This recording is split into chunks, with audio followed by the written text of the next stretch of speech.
Yo, what's up, guys? Joker bringing you another video. This time it's actually on Torchlight Infinite. I know I ran that poll asking what was the next video I should make, and Diablo won by a heavy margin. But looking at the beta, I don't want to play it. You don't really get anything additionally for it, and then you rush 20 and kill a boss. I did it on 4 characters in the other beta, okay? So I just didn't want to do it again. So I'm waiting for more of the official release because I've already beaten the shit out of Act One. I collected Lilith statues like 4 times. So yeah, we're not doing that again. And that's what brings us to the Torchlight. Torchlight actually just had its official release here at the start of this new season on May 9th. Well, I guess it had, yeah, on May 9th, right? So it's only been out for about a week, and I am a little bit addicted, especially as a huge ARPG fan. There are negative connotations about it being pay to win, but majority of those came before a revamp. A majority of those came at the start of the game, and it has watered down the pay to win excessively, which at this point, it is still a little pay to win. I'll get into that later, but for my 100 plus hours, I just put money in last couple of hours, and I was having a fine time. Like, there's so many systems in here that I really do like and appreciate, and would really appreciate GGG taking because they're just so good, right? And for it just being a mobile port, that's another thing that turns people off. But this is a really good game that's up to the status of okay, when I finish my PoE stuff, I'm gonna hop on this because this has 3 month leagues as well. So it most likely will be PoE D4 this in a rotating, hopefully 3 month cycle, and I'll go there. But let's get out of the ranting part of the video and let's jump right into like the pros and cons, what I like about Torchlight. Okay, so starting off with the build variety, right? So you may notice that there's specific heroes, and there is 14 of them. Each of them comes with their own unique trait, right? They have their own secondary abilities, and I'll show an example of my characters here in a second, but that's what you're choosing your base class for is kind of an extra oomph or something that you think looks cool that you're going to want to build around. Now, once you pick your base hero class, that's when the build diversity becomes insanely out there, right? Because let's go ahead and take a look at the skill tree. You're going to go ahead and start by choosing one of these gods. And it is so user friendly and intuitive because it tells you what the main benefit of choosing this god does, right? There's very little guessing, right? So, like, let's say you're a minion build. You're probably going to want to be over here where there's things buffing minions. So in my example, I'm stacking cold damage and I'm using a cold spell. So I'm stacking mana, cold damage, and spell damage, right? So that was an easy choice for me. But you can mix and match these. I could have gone boom, boom, and then another one from over here, or another one from over here. The first two have to be from the same line, but after that, the third one can be from anywhere. And this is what gives you pretty much unlimited build potential, in my opinion. Well, not really unlimited, but a lot because there is 14 characters and there is 24 trees. So, what is that? Something like 300 different types of base characters you can play. On top of that, when you go into it, you get 2 additional perks for each tree that is just additional different stacks of layers. So the build diversity is insane, in my opinion. It is so good and it is so easy and so intuitive. I really do like and appreciate it that it kind of not really holds my hand, but it gives me enough info on my own to theory craft a build that I want to play that I think would look cool. Like when I was making this guy, I'm like, you know what? I want to make big ass ice rings. Now, I had to get rid of some of the AoE, but that's why his name is Big Ass Ice Ring, is because I wanted a big ass ice ring. I had it at a point where it was covering the entire screen and it was fun and obnoxious, but as I'm focusing more on damage, my ring is getting smaller. But yeah, that's one thing. Another thing, boom, ability to spam. That is such a core ARPG feature to me, is the fact that it has that feeling of just running, blasting through the mapping system, and it feels so nice that I'm like, "Okay, I want to build people that attack a bunch," right? That's my favorite type, like, abusing multicasting or multi-attacking systems. It is usually, like, what I enjoy doing. So I found that enjoyable, and they do have an option in the graphics to water it down, where it would go ahead and it would be it non-murderous to your computer, right? Because I'm still attacking the same amount of times that I just was, but now it's just not a huge eyesore. Um, and that's really cool that they do have the ability of just turning down the skill brightness for you, because of the fact that some people like it really bright. Some people don't like seeing their skills at all. And these are usually paid features in other ARPGs, like in Path of Exile, right? You have to pay to hide auras and stuff. It's so stupid, in my opinion. It's the stupidest thing ever. But you have to pay for the quality of life, and this, it just gives it to you. So, really, really good. Out of the way, build diversity is my first pro for this game. Oh, I almost completely forgot while we are still on the build portion of it, right? The build diversity portion of it. If you are a new player, all you have to do is hit this little camp.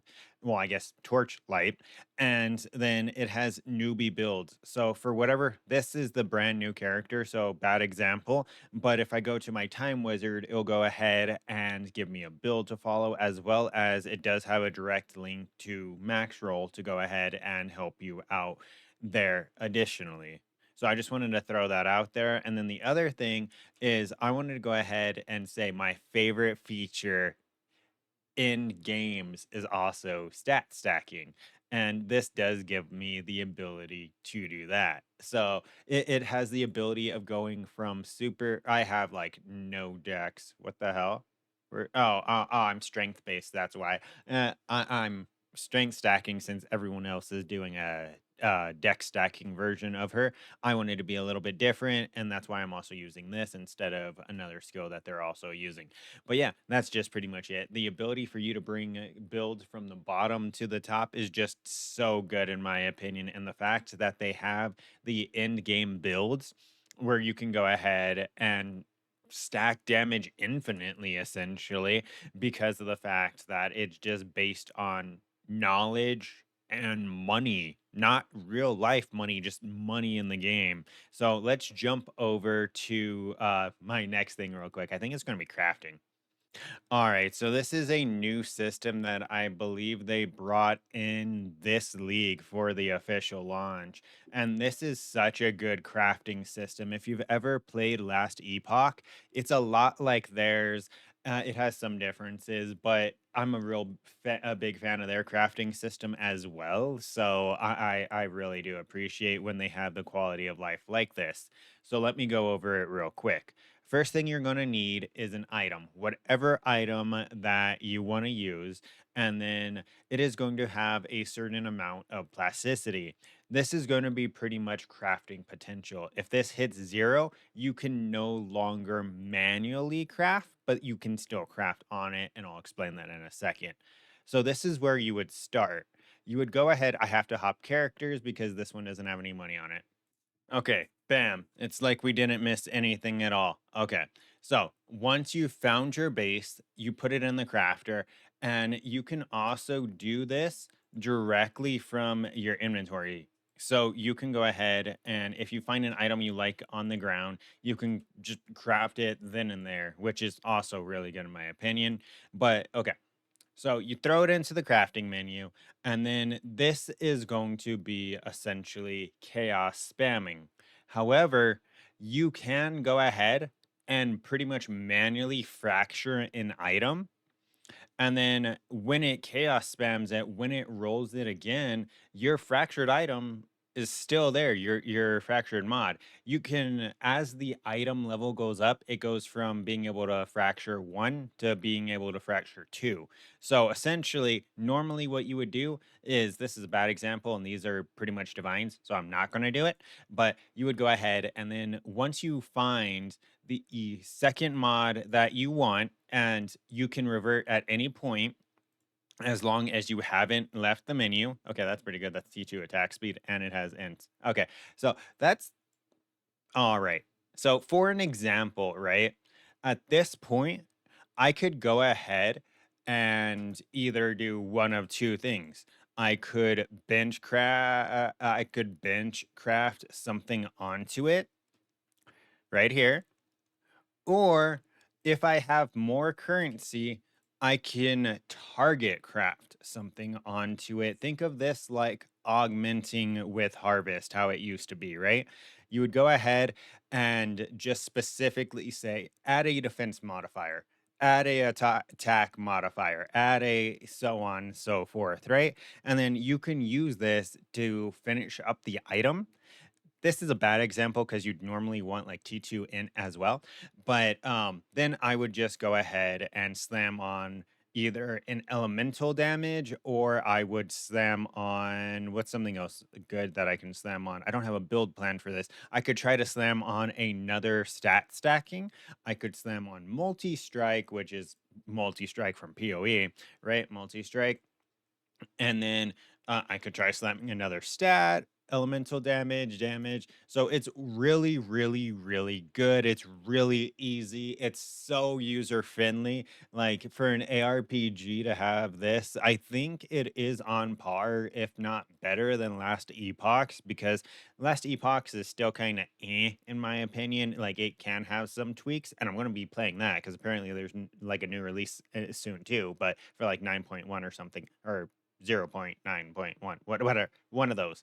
But yeah, that's the crafting system that I wanted to show off and show how it's so easy, so user friendly. Like it's the best experience I've had crafting in an ARPG, just because I know what I'm doing. I know what I have to do. It's not overly complicated. It shows me the rates. It tells me, it pretty much breaks down everything for me. So it's amazing, dude. Apart from that, there is a built-in price checker and an auction house. I'm gonna go to the auction house next, but a built-in price checker that pretty much does what Awakened PoE Trade does, and Torchlight has it in the game, but GGG doesn't. Are you are you kidding me?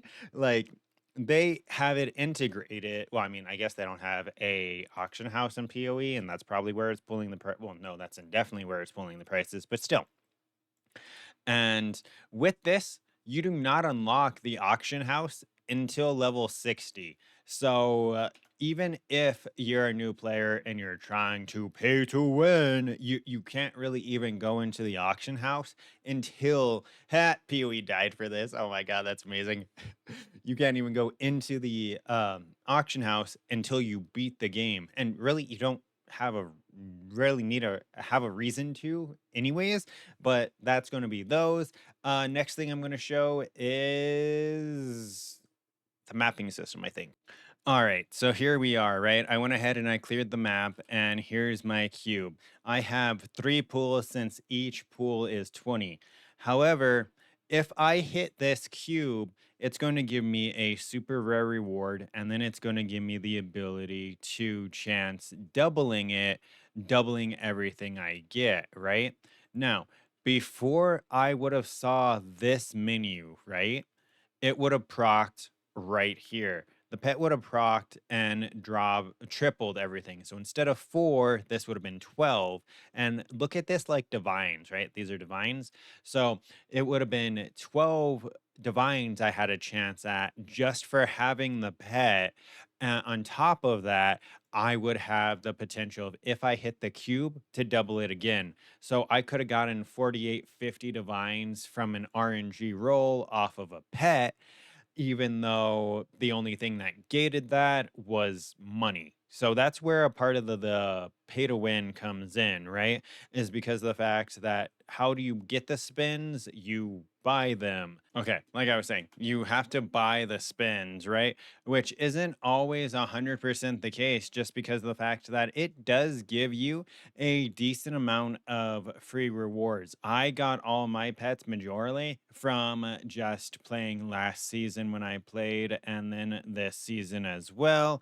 And then on top of that, you have Path of Achievements, where you go ahead and just naturally playing the game as different characters hitting different levels, you get the Jagged Prismo Stones. On top of that, your growth path for the season gives you free pools in it as well as a bunch of free Prismo Stones, right? So you do get a decent amount of free pools on each season just for playing the game.